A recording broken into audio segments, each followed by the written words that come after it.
I'm Stuart, and this is the Ask Stuart Hour. It is September 13th. I'm very glad you're here. We've got a lot of questions to tackle today that have been emailed in. Some stuff I want to make a comment on that's been posted in Facebook, and I'm grateful our Facebook community is really coming alive. I really am. Thank you, everybody.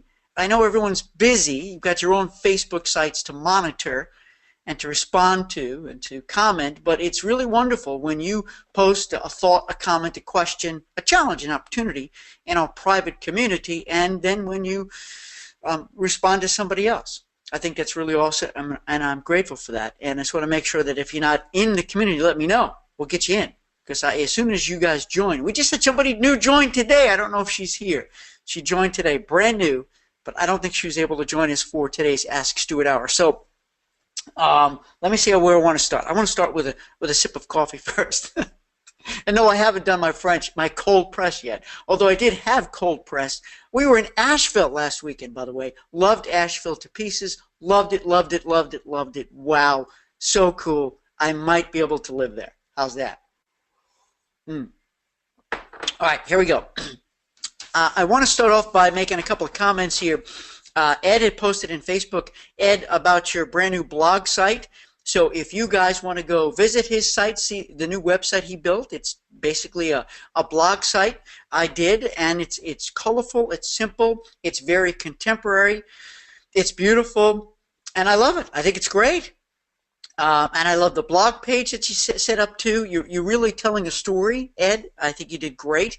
So agents, please, take a look and support your fellow boot campers. Tell them what you think. Get some ideas from it. Give him ideas. My only comment is more about you. I want to know more about you, Ed. More about you. And I know it's sort of scattered around. That's cool. But show me a picture of you. More pictures of you. Maybe even on the home page too. Because remember, at the end of the day, they can book a vacation anywhere, tens of thousands of places, including online, right? But they're buying you.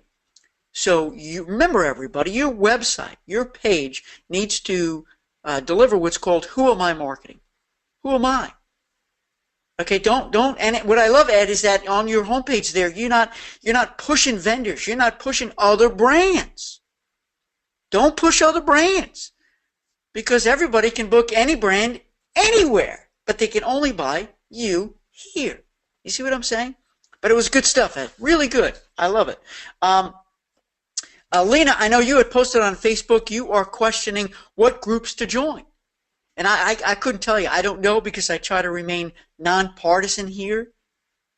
The only product that I have endorsed for the first time in bootcamp history is an online management system for your business, for groups and individuals. And you guys know it's Client Ease. I set up a deal with my good friend Darla. I love her. I love her product. And I do hope that you guys might consider that deal. But there's no stake in it for me other than I want to see you successful. I want to see Darla successful. And too many agents I've met over the years still use Excel spreadsheets or index cards or notebooks. My gosh, the investment will be worth it over and over and over again. It'll pay you back in efficiency and in getting to know your clients better, not missing deadlines, doing marketing, built-in marketing. So go ahead, please take a look at it. We did talk about last time that you'd like to see me add how to write a business plan for your business, add it into bootcamp. And I have that. I've done actually that workshop many, many, many times. So I've either got to find an old recording of it or I'll lay something brand new down for you guys with the PDF and I'll add it to the bootcamp. I promise. This is very busy travel season for me. I'm grateful. I'm trying to keep up, and I promise you I will because you guys always get first priority. Carol had posted that she's looking for ideas of how to share photos. I want to know, everybody, and whether you post it here or go back and post it, even more beneficial if you post it on Carol's Facebook post. If you use a website or an app or something where either you upload all the photos from a group trip and share with everybody, I don't know if you do it on your own website, or if you use another tool. I know that one that came to mind was Flickr, Flickr. I don't know if it's free. I don't really know. Where ideally, wouldn't it be great if all the guests in the group can upload their own photos? So you have nothing you need to do other than tell everybody, hey, everybody, upload your photos and come take a look so everybody can see everybody's photos. Do you do that now? I hope you do in some way, shape, or form, because I think that's very, very critical for the guests to know that all the pictures they take when they're away, uploaded, share your best, so everybody can share. I think that's super awesome because, you know, it's one thing seeing yourself in a selfie. It's another when somebody else take a picture of you. So to encourage everybody, take pictures of your fellow guests because you're going to see great pictures of you back on this website when you come home. What do you use now? Tell me. I don't know. There's SlideShare programs out there. I know there's stuff out there. I don't know if you have a website, you have an app that you can use, or you use another service. Let me know. I'd be very interested to know. Okay, let me tackle this one here that came in first from Sam. Our good friend Sam was very, very active. By the way, if you want your microphone turned on, I still can't speak, so that we can hear you and we can dialogue. And then I'll turn it back off. Just type in, put my mic on. And before I turn it on, I promise, I'll let you know. But that would be cool to hear your voice, if you'd be so bold. So listen up, everybody. This is a great question about going to a trade show or exhibiting at some kind of, having a booth at an event. Have you done that? And this is a great topic for Facebook, a Facebook share. And maybe we can take best practices. I can share more stuff and again, add more to boot camp. But Sam says next March he's renting a booth, going to be an exhibitor at a chamber event to highlight local businesses. It's an annual event that draws large crowds, which is great. She's never done it before. Has no idea where to begin planning a booth. And of course, Sam's interest is in building her group business. So, and she does have a couple of groups that she's hosting next year. Alaska, tour of Ireland.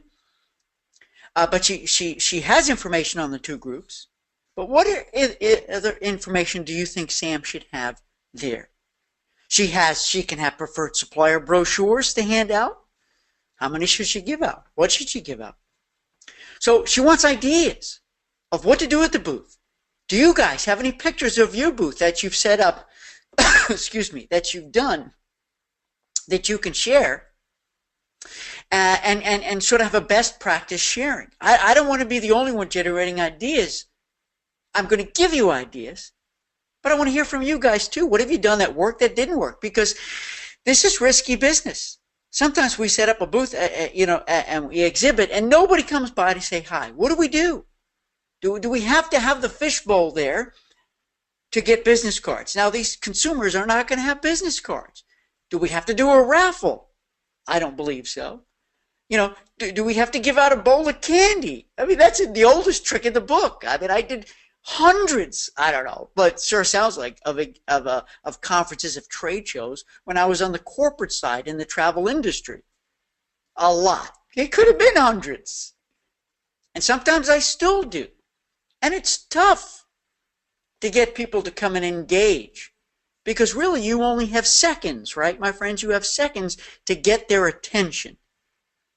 And sometimes people feel intimidated. They don't want you to sell to them. So the first thing that I would like to suggest right now is if you get too aggressive, if people will right, when you walk a trade show, you don't want to be sold to. Don't sell anything. But you need some focus, some focal point so that as people walk by, they see one thing and they're interested in that one thing. You see that sign over my left shoulder? Okay, when I've gone to some trade shows and I set up a big booth on Group Boot Camp, and you need to have one big sign. Okay, so I definitely recommend you have some kind of a sign. And frankly, it doesn't have to be your agency name, because so what? It's got to be a statement. And even if it just says Alaska Group 2017. Starts here. Your group starts here. Something. Weddings. Destination weddings start here. Something big. Just a few words like you're a billboard, my friends. Like you're a bill. I'm going to look at your comments in a minute. So the first thing I have to tell you in all my years of doing booth and exhibits is you have to spend money on that one big sign. And yeah, you do want stuff on the table because people like looking at the table and potentially taking something home with them. If you want to have the bowl of candy, you can do that. But you can have lots of kids coming up and taking all the candy, and maybe that's okay because the parents will come too. You know, it starts a dialogue. You know, having supplier brochures, that might be good, might be colorful, but when they take the brochure, and unless you've put something in it, you've stapled your name to it, doesn't mean anything. They're going to book someplace else. The key is, yes, you want people to engage. You want to have a conversation with the people. And yes, you want to have some kind of a flyer to give out, a full page, a half page, your business cards. But most importantly, number one, something that catches people's attention quick so they want to talk to you. They want to walk over to your booth and find out more. Number two, don't sell hard. Don't be intimidating or else they're going to walk away. Nobody wants to be sold to. They're there to get information. Okay? So sometimes, like, I would stand off to the side. Because if you stand behind the desk, then people know as soon as they walk forward, they're going to think you're going to attack them. Stand off to the side. Stand off to the side. And the next thing is, rather than you giving out stuff, it's all about you getting them on your list. My friends, if there's any way you can capture their name and email address because you have something to send them that they need, that they want, that's your main priority. Let me tell you why. You can give out hundreds of business cards, thousands of flyers, go back home and sit by the phone and wait for it to ring. It's out of your hands then. It's gone. The people are gone. You have to wait for them to make the first move. Most importantly, you need to make the first move for follow-up. So have a notebook there to write down. You can put it out there too, because sometimes when you're talking to some people, at least have a little clipboard there and write down name and email, because you may capture one or two, and that one or two may be the group or the honeymoon or whatever of your dreams, of their dreams. And have a purpose. If you go trying to sell too many things, you're going to be just, now listen to me, don't be insulted by this, and then we're going to move on. But don't be just another travel agent. Because that's no big deal. You need to be, go there with a purpose, have a deliberate purpose. And if you happen to pick up something, some other business along the way, have a conversation, then do it. But go with a purpose so that people are attracted to something specific, intrigued by it. And it's okay if they take something home, of course, but just get their name and email address and just say, listen, I have a flyer with more information. I'll just send it to you just one time. I'm not putting you on, that's it. I'm happy to follow up with you and get you what you need. Nobody wants any more emails to clutter their inbox. I get that.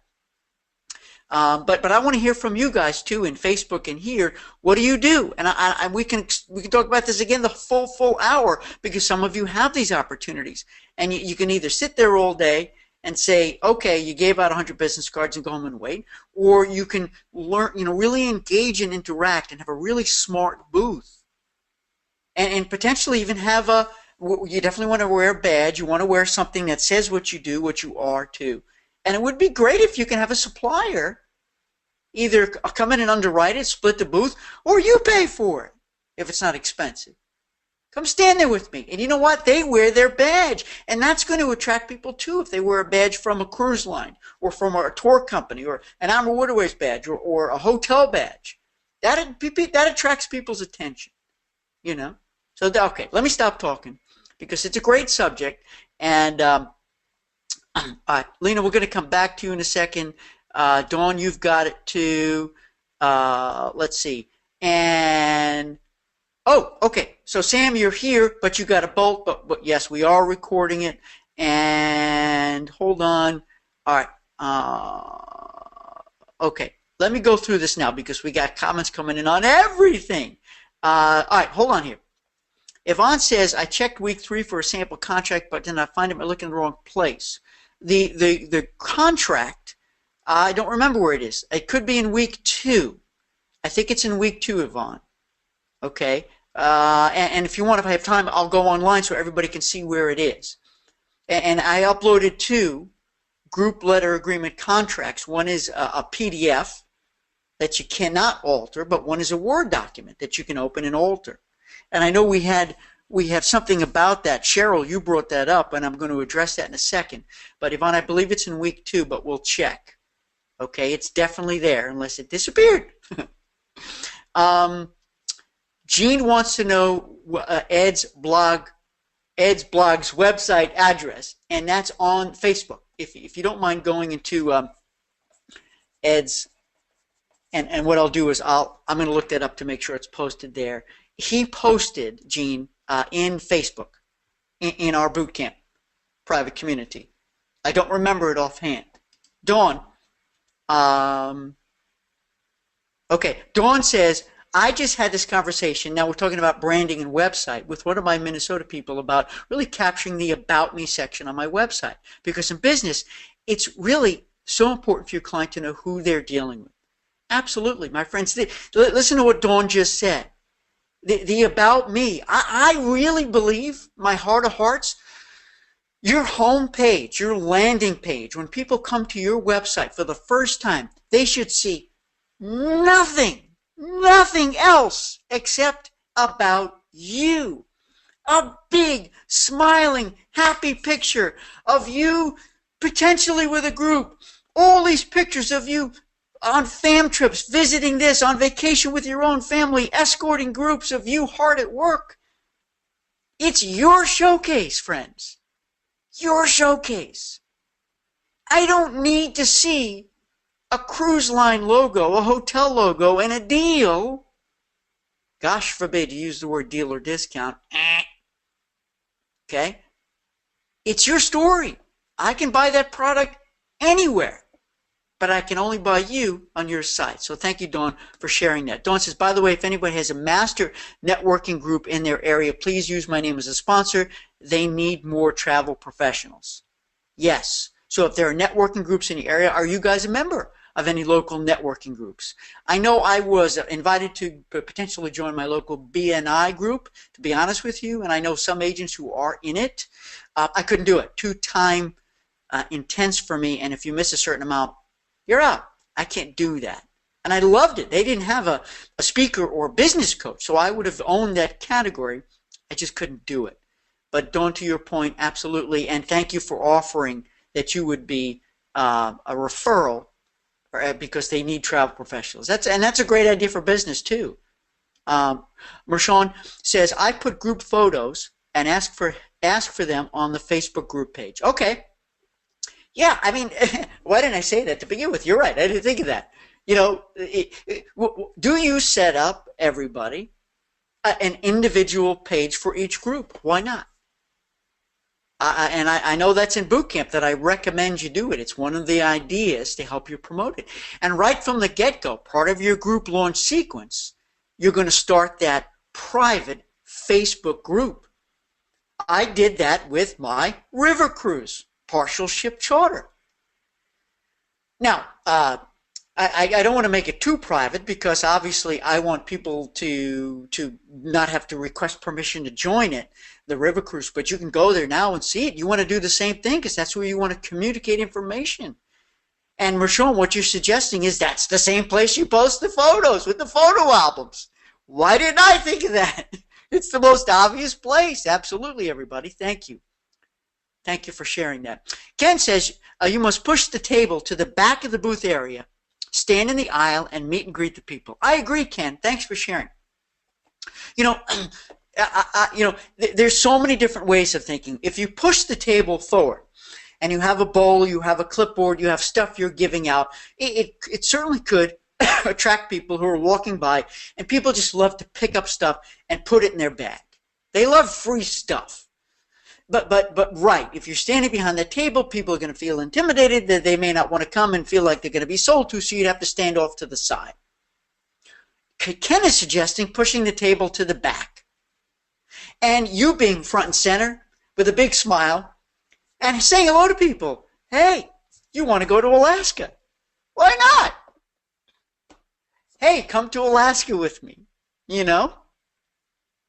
That'll get people talking. It's a simple question. You know, so I like, Ken, your idea. There's so many ways to do this. Sometimes I would put my table, instead of, you know, sort of blocking it or in the back, I would put it the opposite way. You see what I'm saying? So instead of blocking, I turn it so that people can enter and almost walk around it if they want. Or I would stand on one side and let people walk in on one side. You see? There's so many different ways. But Ken, thanks for sharing that. Dawn says, and this is regarding Sam, if she has something like a magazine, this has to do with the trade show, like a magazine with her logo. I know Vacation.com offers destination magazines when it comes to my name and logo is printed on it. So it looks like my company created it. Very professional looking. And Dawn, that's great.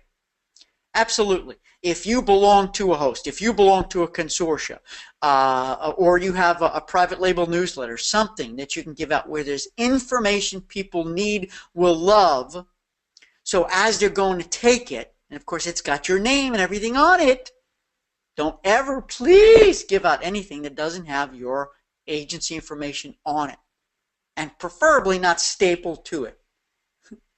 It just doesn't look as professional or as advantageous if it's printed on it.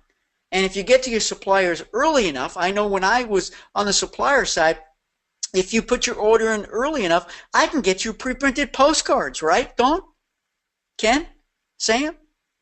I can get those postcards pre-printed. Sometimes do it for free.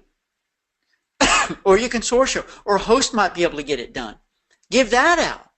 And as you're giving it out, say, that you're having an event, or you have a big that you have an event, something that, you know, once a month you send out helpful travel information. No deals, no promotions, no discounts.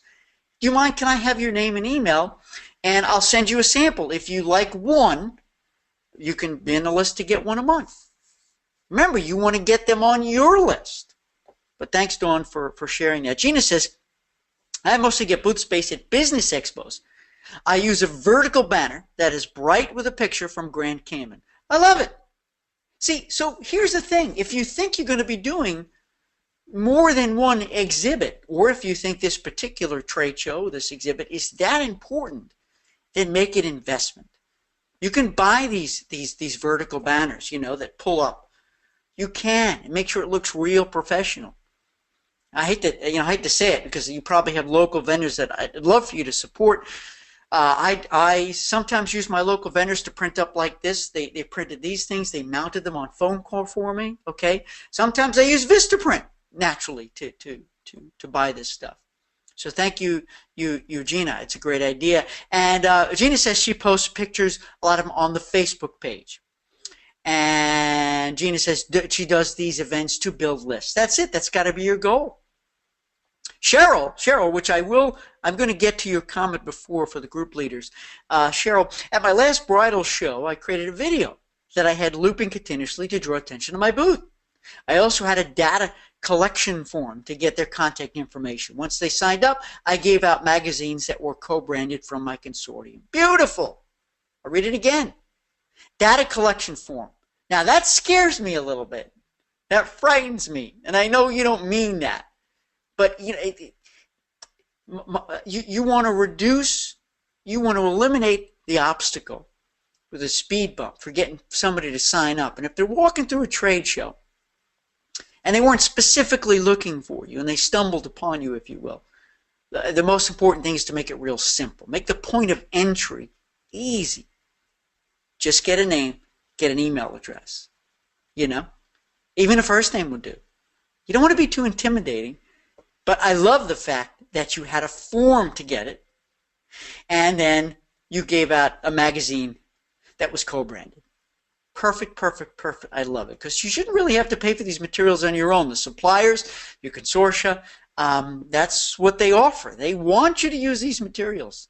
That's personally branded. Thanks, Cheryl. Gina says, I have electric without extra cost.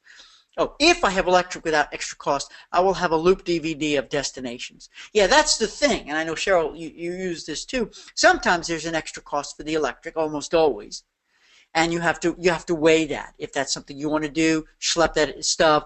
But there's no doubt, these days you see more and more booths, right? More and more people have the video screen, showing stuff. And it's action, there's stuff going on, and I think that's great. I really do. It's something that's moving in motion. People like pictures, and I don't have to tell you, but you can't get into a restaurant, let alone a bar, and not see giant TV screens everywhere, and it drives me bananas. I want to sit there and connect with my friends and family or my wife or whatever, my kids, and I don't want the distraction of a TV. People are drawn to it because that's all we do is watch our computer screens or our iPhone screens or whatever. So I'm just saying, it will work in your favor at a trade show. Cheryl says, the contract is in week 2. Thank you, Cheryl. That's for you, Yvonne. The contract is in week 2, which we're going to talk about in a second. Dawn says, I think trade shows and business expos are too overwhelming. I found it more effective to sponsor small events where you can have real conversations with attendees. This is great. Everybody listen up. Dawn says, I sponsor a wine and cheese cruise on our local riverboat. I set up a table with cheeses, etc., and set brochures, business cards, and flyers around.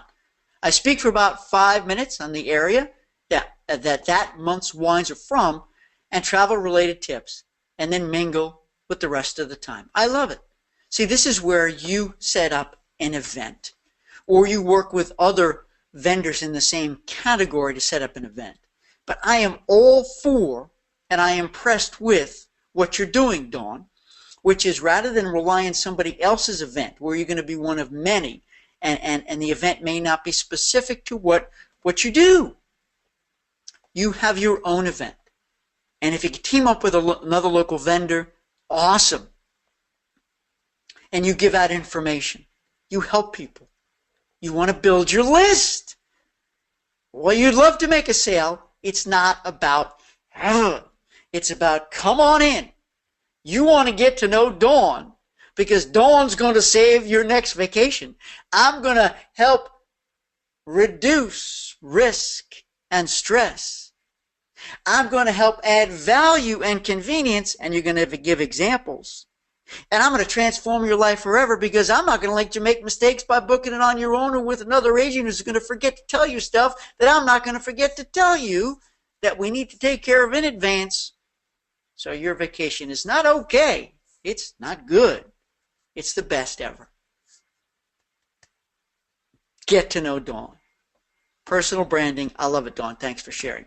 Jalal says, why not men-only trips, especially to the ones who are single divorced to start with as a group? Is it good? And some suggestions. So this is interesting. We always talk about, girls' getaways. Are there guys' getaways? Anybody ever heard of him? Anybody ever seen him? Do you think it would work? This is interesting because I think my initial reaction to this, Jalal, is that girls do getaways. Men, unless they're already existing good friends, maybe that's who you're targeting, but I don't think you are because you said once you were single or divorced to start. I think guys would rather go to an event where there's single women where they can connect and make new friends. I don't know if they would go to a guy's event unless it was some kind of a spiritual type retreat. A spiritual retreat where it was just for men. And I know there's lots of there. I can't remember the names offhand. Churches offer a lot of men's retreat events. So it's not about being single or divorced. But I don't know. And, maybe there's meetups or you can research that. I don't know if anybody has any input on that. But that's a good question, Jalal. Mershawn says, by the way, for all groups, I have a general attraction group and one for booked only. So this is for, Mershawn, you're talking about your Facebook page or your website. You have a general attraction group and one for booked only. Okay, so my guess is you're talking about the Facebook pages. right? Dawn says getting the pre-printed flyers, brochures, etc. are well worth the investment. Don't go overboard, and be sure to collect the ones that are left behind to reuse. Absolutely, because you could use them next time, so make sure that whatever you give out is timeless, right? So they could use it in the future. Have a plan for them. Thank you, Dawn, for sharing that.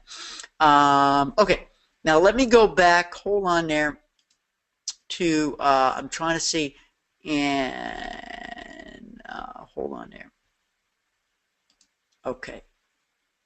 I hope I didn't miss it. All right, let me go here. I want to address Cheryl's question, and then we have, oh, it's Jay. It's Jay. Hey, Jay. Sorry. Jay. Thank you, Jay, for correcting me. I sit corrected. No, wait a minute. I stand corrected. Hey, listen, if I ever pronounce anybody's name wrong, you let me know. Remember, I had a little thing going on with Lena for a while. I was like, how do I pronounce your name? You have to tell me. Now, I got it, and I remember. I think so. That might be getting it right. So thank you, Jay. I appreciate that. Sam says, thanks, Stuart and everybody. I'll post something later on Facebook. Good deal. Oh, Cheryl says, now this is to what Jay just said. Excuse me, they are called mancations. I have done them for guys going to Vegas. A mancation. You know, and it could, right. It doesn't have to be a spiritual type retreat. It could be this kind of a Vegas trip, and it could also be an adventure trip.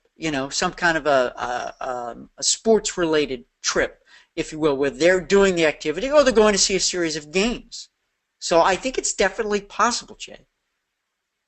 Cool deal. All right.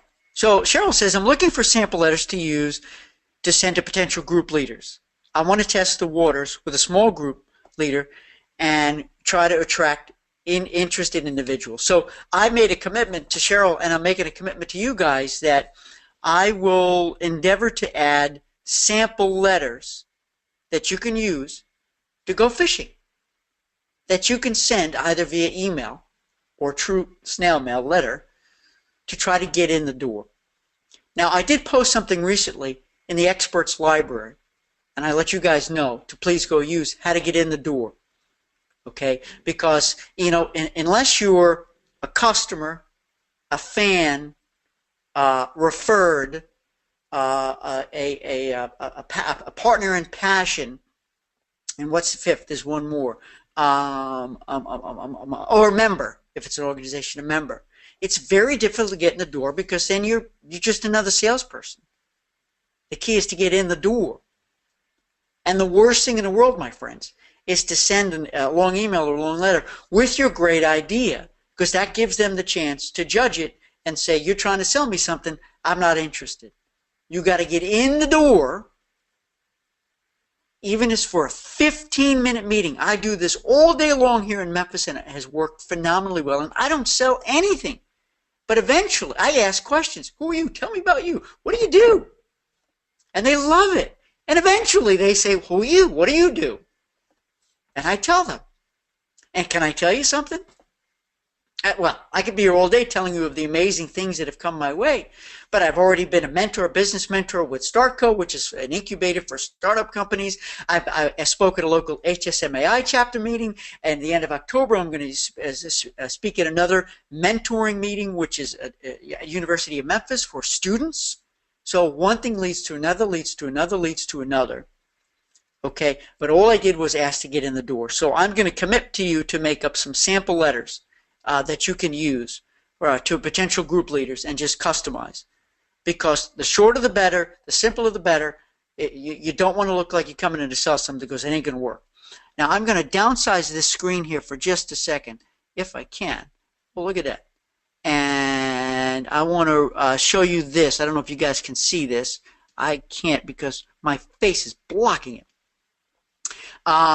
Okay, this is from Lynn. All right. Can you provide your Excel spreadsheet for profits and loss template? It's in Bootcamp, Lynn. I'm going to respond to you personally with a connection so you can see where it is, but it's in Excel. You can download it and use it. It's got the math built in. Any questions, let me know. The next one, a simpler group agreement. The one you provided looks rather intimidating. I only moved it because I wanted to be able to read it.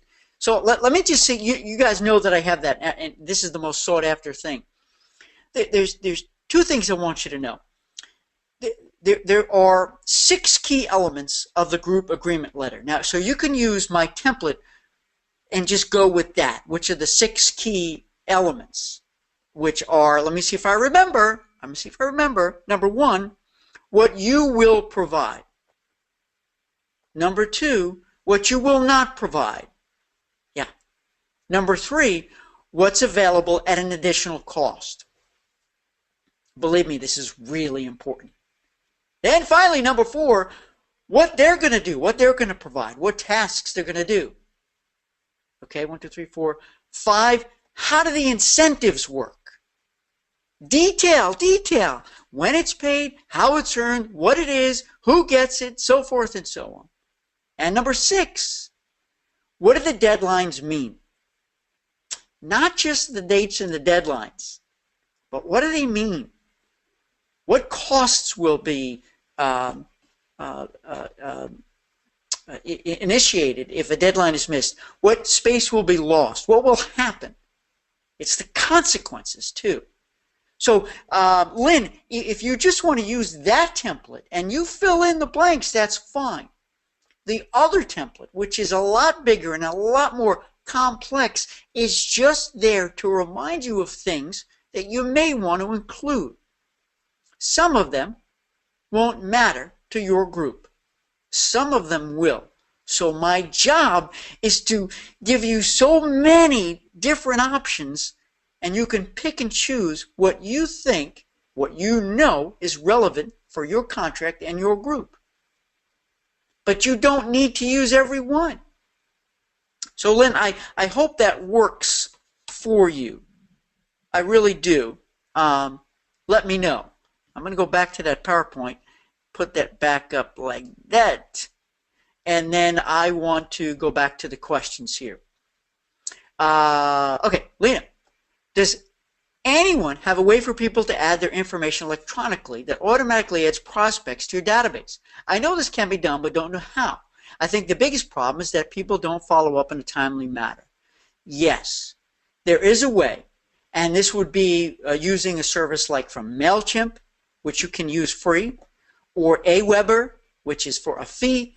There are a series of internet-based database programs where once, if somebody's on your website or online, and if you go to I can't announce that yet because I'm working on a new business and it's really not ready yet, but I'll let you know. I'll tell you. So Lena or anybody else if you want to see it, but this. Nobody knows about this. This website is under serious construction, so there's very, very, very little. I'm making excuses because it's only live because I needed it to be live to get the approval for my trademark. But I'm going to tell you guys because I'm very excited. It's called Solopreneur Network, solopreneurnetwork.com. Don't go there now. Stick with me. But you'll see where it says Get Updates, and that's through Aweber. And what happens is you can make it as complex or not complex as you want. So when somebody signs up on your website to get information, you can have them either enter their first and last name, but simple, and email address, right? And then you can have a confirmation go back to that person saying, hi, you've signed up. I just want to make sure you're okay to receive this. And they click yes. So it's a double opt-in, okay? And then they can even be set up. My goodness, there's so many that you can have it set up so then they get that thank you with your first blog. You know, there's amazing things you can do. But the answer is yes. So I use MailChimp right now, and I'm about to use Aweber, which is paid subscription. Let's see what else here. Cheryl, Gina, yes, I book golf trips, fishing trips to the Caribbean for men. So there you go, Jay. Gina already books men's getaway trips for golf, fishing in the Caribbean. Mershon says, guys, golf getaways are very popular. There you go. And you know why I didn't think of these things? Because I don't play golf. I can't play golf. I am banned. If you go into any golf course clubhouse, you will see there's a picture of me of the most wanted. You know, you go to a post office, they have pictures of the most wanted criminals. I am a top 10 most wanted on golf courses because I'm not allowed on golf courses anymore. Let's see. Yes, Mershant, so you confirmed it was Facebook. Ruth says, I suggest golf outings for guys. Get to know the game and the courses. There you go. That's the most important thing too, Jay, and for everybody. You know, if you have this great idea, make sure you know something about it. It's part of your passion. It's in your love circle, because you're going to end up putting together a much better event, a much better product, if you know about it, and especially if you, excuse me, if you escort. If you escort, and people will be more apt to book and trust you if you've got the same passion that they do. So, Jay, I don't know if you play golf. I don't know if you love Las Vegas. If there's something that you love, that because people you need to be the expert, right? So thank you, Ruth, for sharing that. Dawn says, men, fishing, sports, casinos, hunting.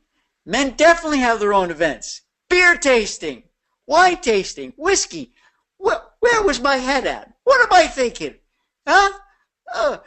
My goodness, I thought it was only girls' getaway trips. I'm waiting to be invited on a girls' getaway trip. Nobody's invited me yet. Men bond as much as women. Men like to cook, that's me. And some even have found ways to the joy of spa retreats. Go for it. Thank you, Dawn, for those words of encouragement and wisdom. Jay says, thanks in all caps. So he's very happy and says, thanks, Cheryl. Thanks, everybody. And thank you, Dawn, for sharing that. Ramona says, what about the second half of Lynn's question regarding payment of multiple vendors? Yeah. Hold on. Let's get back to that. That's right. Okay. Now, you guys need to know something. We have on almost every Ask Stewart hour had this come up as a topic. And so there are several. So here's what I suggest you do. Number one, I'm going to try to give you some quick answers here, friends. But this is a real big issue. It's been addressed in the Facebook page. So if you're relatively new in boot camp, scroll through and you will see there's a lot of discussions with idea sharing, best practices sharing in our Facebook community. But also, if you go onto the podcast page of the Ask Stewart Hour, and if you want, start at the bottom, scroll up. It doesn't matter. I always list a synopsis of a review of what we've discussed. So you'll find that in other podcasts as well, because we've really discussed it a lot. And we will continue discussing it a lot. Why? Because there's no one solution that's right for everybody. You may be with a host that doesn't allow you to take any direct payments anyway. You may be with a host that has a merchant account, that has a built-in solution. Okay, but so let me give you my question. When you have multiple vendors, how do you deal with this?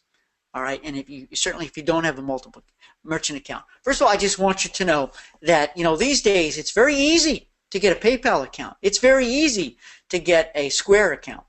You can get Venmo too, where transferring money is free, and or I believe that will allow you to take money through a credit card, different type of program, right?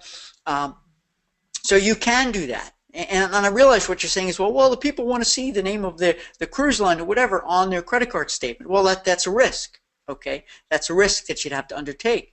And what you want to do is, if you're taking that money at that point, you want to tell everybody the money goes into some kind of an escrow account. There's ways of proving that. And of course, if they know you, that helps a lot, but you have to build integrity for them to trust you in that manner. The other way is to use only vendors that allow you to overpay, so that when you need to add in costs, because remember, you're selling a package. You're selling a package. I don't believe you can be terribly successful in groups if you only sell the bare bones stripped down off the shelf package, friends. You've heard me say this before. You need to sell the package. It's your job. They hired you to reduce stress and risk, add value and convenience, and transform their lives. And if you give them the bare bones stripped down product off the shelf, they're going to come back saying, I didn't know, you didn't tell me, it was already sold out, I had to wait online. There's so many things that you could pre-book, pre-arrange for them. But you've got to get paid for in advance. I get that. So you may have to add the cost on. So if you can work with vendors that take an overpayment, now they're going to sit on your money until it's commission time. So you got to be prepared for that. Then you want to be attracted more to those vendors who work with you, understand you in the group game, and that's important.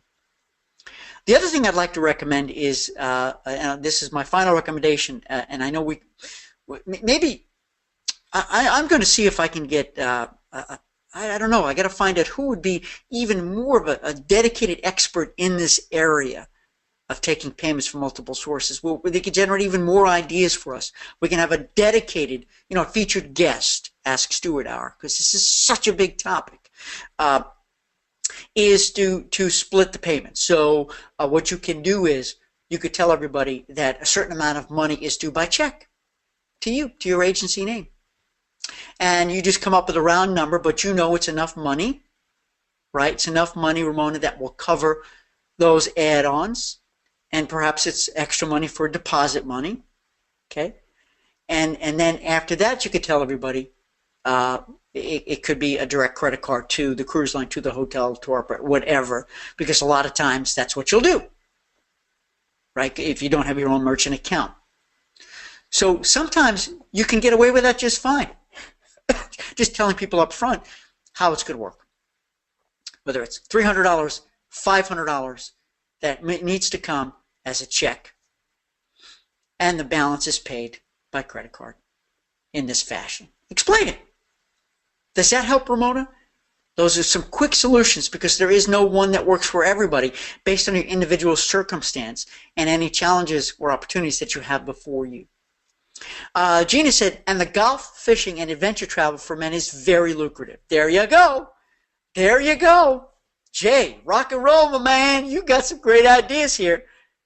All right, this is big business. And the thing is, it's a niche. It's a focus. You can brag to the world that your expertise is doing guys' getaways, whether it's golf, whether it's fishing, whether it's hunting, whether it's spiritual retreat, whether it's Vegas, adventure. And it could be annual. Why not? But it sure helps when they come to your website and they see the About You page and you're talking about it, that's your passion. And you go on every trip because you have fun too. Lena says, what do you think should happen if a Pied Piper does not meet their obligations?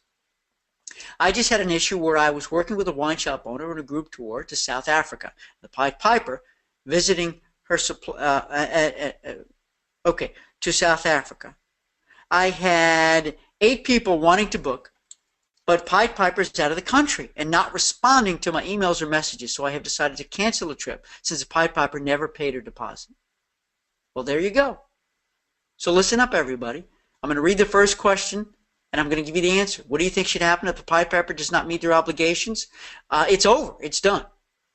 It's got to be done, sadly, because you probably built the whole program around that Pied Piper, especially if they're getting some kind of an incentive.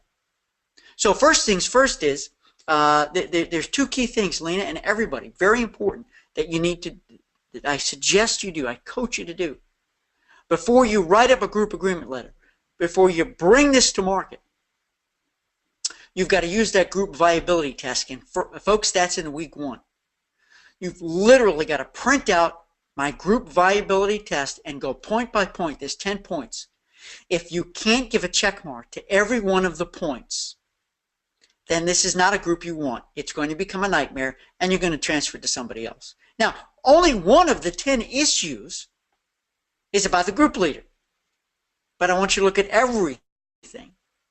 Okay? So let's just say you believe the group leader is going to be a winner. And remember, the group leader, they can't be doing it. Listen, Lena, everybody, listen to me carefully. The group leader, Pied Piper, cannot be doing it because you asked them to do it. You sold them on the idea to do it. And they said, okay. They need to do it because they want to do it. They seriously, sincerely want to do it. And they are somehow a stakeholder in the success or failure. And that's why when you go to sit down then and you write that group agreement letter together, collaboratively, if they don't want to come down and sit at the table, and they don't like part 3, which is what they're going to provide, or what their team, let's say it's an organization you're working with, or what they're going to be responsible for, if they're not comfortable signing that, okay, then it's over, game off. Give the nightmare to somebody else. That's why we need to prevent the problems from ever happening to begin with. In fact, in week 4 of Group Bootcamp, I have group disaster avoidance. And one of the key things is make sure you run through the group viability test. And number 2, make sure you get them to sign that agreement letter. And you need to have out opportunities should they not deliver, and consequences. And one of the key things, obviously, is if that person's got another life, they're not living for this event, right? They may have a full-time job, they may be a parent, they may have a lot of travel, as you see here. So that kind of information has to be revealed early so you know that they cannot be contacted. And I love the fact that you required that Pied Piper to put that deposit down too, because that shows skin in the game. That shows they're a stakeholder. And if they didn't put that down, then they're no good. If the Pied Piper ain't going, ain't nobody's going to follow a Pied Piper that's non-existent. So you got a problem here. You see that, you know that, and I get it. I hope you were able to minimize your losses, but it's a lesson for all of us. Before we go in, to try to prevent a disaster from occurring before it ever gets to that. I don't know if that helps, but obviously it's easy to, with hindsight, but now you'll know prepared going forward. Clavia says some companies like Square may shut down your account. They consider travel agents high risk. Yeah, so that's a good point. So maybe I shouldn't have mentioned Square. I don't use Square. I don't know. You have to be careful. I will tell you, with my PayPal account, suddenly out of the blue, I guess because I had sent out some invoices that used the word travel. Okay, and I've had this PayPal account for many, many years. Never had any issues because that's how people pay for boot camp and so forth. So it's travel, but that's not travel, right? It's not a trip. There's no risk involved. That they're holding back some money. So, that's okay by me. It upsets me because I've always had a perfect track record for years with them, but whatever. I'm grateful that I have it, okay? Because having a merchant account is very costly, very expensive, unless you're putting a lot of business through it. So thank you, Clavia, for sharing that. Dawn says, I'm sure the how to take a payment and split it varies from state to state as well. It's really a tough answer. Yeah, it really is. But when you say state to state, yeah, you're gonna have to see if there's any local rules or ordinances. You got to make sure you're covered by E&O insurance because you're taking payment under your name. But it's definitely an option to do that. All right, you want to make sure that there's a level of confidence in you, and that you're going to give them, like what I did for my a group, because I did the group launch sequence for my river cruise, right? And I said, hey, it's fully refundable. I gave them plenty of time to get all your money back. All your money back. Okay, so they felt really comfortable jumping on that bandwagon, booking within that 48-hour time window I gave them, because they could always get their money back. And it worked. Did I have to refund? Absolutely. Yeah. I had 2 staterooms, totally surprised me, but that's the name of the game, right? They canceled. One said it's going to be too chilly in Europe at that time. Okay, how am I going to argue? I thought the cooler weather was ideal, was perfect. It's cool, not cold. What are you going to do? The other one didn't give me a reason. What are you going to do? Okay. Ramona, you're very welcome. Let's see here. Yvonne says, I just opened a Square account. Easy. My plan is to give the guest option to pay by credit card, which I will charge on the Square, plus 3.5% or check. Square will deposit my money in my business account. From there, we'll pay wholesalers. Do you think this will work? Yeah, I don't think it's going to work if you're going to charge an extra 3.5%. I don't think consumers are going to do that. I think if you really want to go down that road, and we've got 3 minutes left, friends, if you really want to go down that road, I think you're better off coming up with a price point and offering either a slightly lower price point, couple of dollars off, or a little gift or a freebie, because I hate messing around with price. I really do. I really do. As an incentive to pay you by check. See, the thing is, Yvonne, and you guys know this, even with my boot camp, people want to pay by credit card. Either they don't have enough money to pay it right now, or They do, but they want the points. They want the points. They don't care. It's costing you 3.5%. I mean, these credit card companies are getting, have been for years, filthy rich out of taking a big chunk of all of our hides and out of businesses. But this is just the way it is. So you can have Square or Venmo and just have money transferred. That's free. I know with Venmo it's free because it goes from checking account to checking account. Totally free. But it's another story if you want to accept it by credit card. And Yvonne, I don't know. I don't think a consumer is going to do that unless it's sort of a reverse incentive. Hey, if you pay by check, you'll get this free gift. You'll get something. But you don't want to give away too much because then you're going to lose money. At that point, the 3.5%, it doesn't make any sense. You just suck it up. It's a cost of doing business. It's a cost of doing business. But anyway, you can take some level of payment in so you could pay your vendors is the way to go. Dawn says, I don't know about you, but the term Pied Piper is awful. The Pied Piper of Hamelin led the rats to their death, and when the townspeople didn't pay, he led the children away. I have come to abhor the term in the travel industry. We need to change that. Ha, ha, ha. Very funny. She's laughing hysterical, and that's very funny, Dawn. It's really, it is hysterical, right? Sometimes when I say escort, you know, you want to be a group escort, they're like an escort. They're like an escort, you know, like a prostitution service here. So sometimes different words have different meanings, different triggers for people.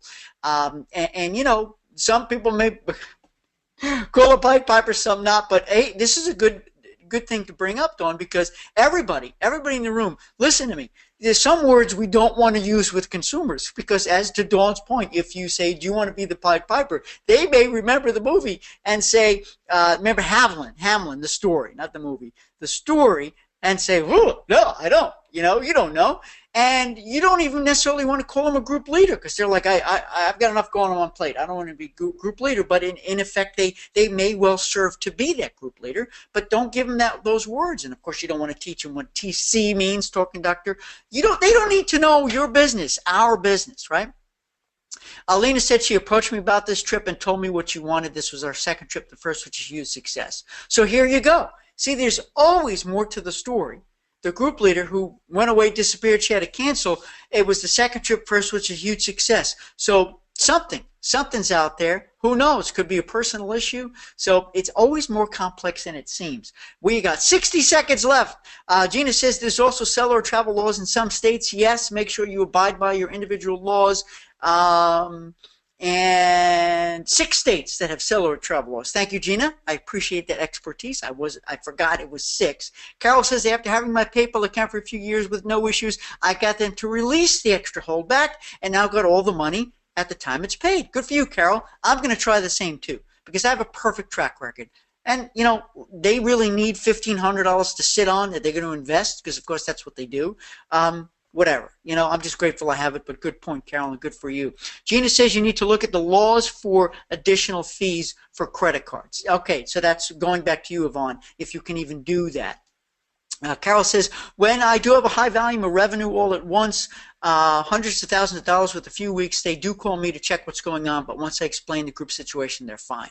There you go. So PayPal is going to call, your credit card is going to call.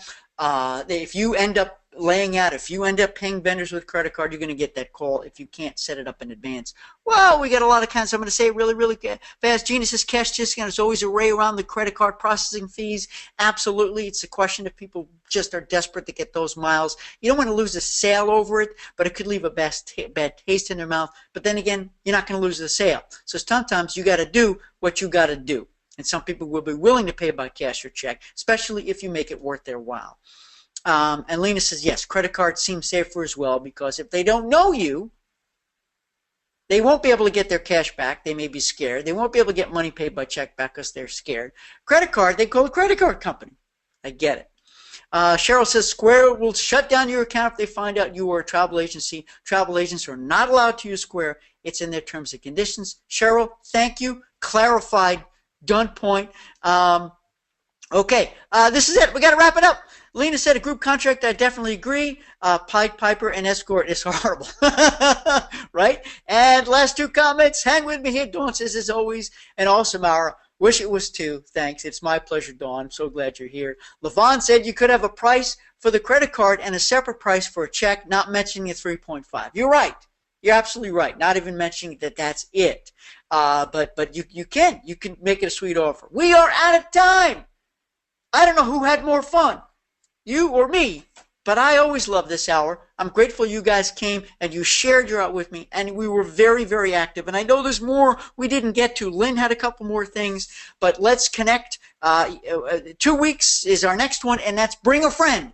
Bring a friend who you think might be interested in boot camp.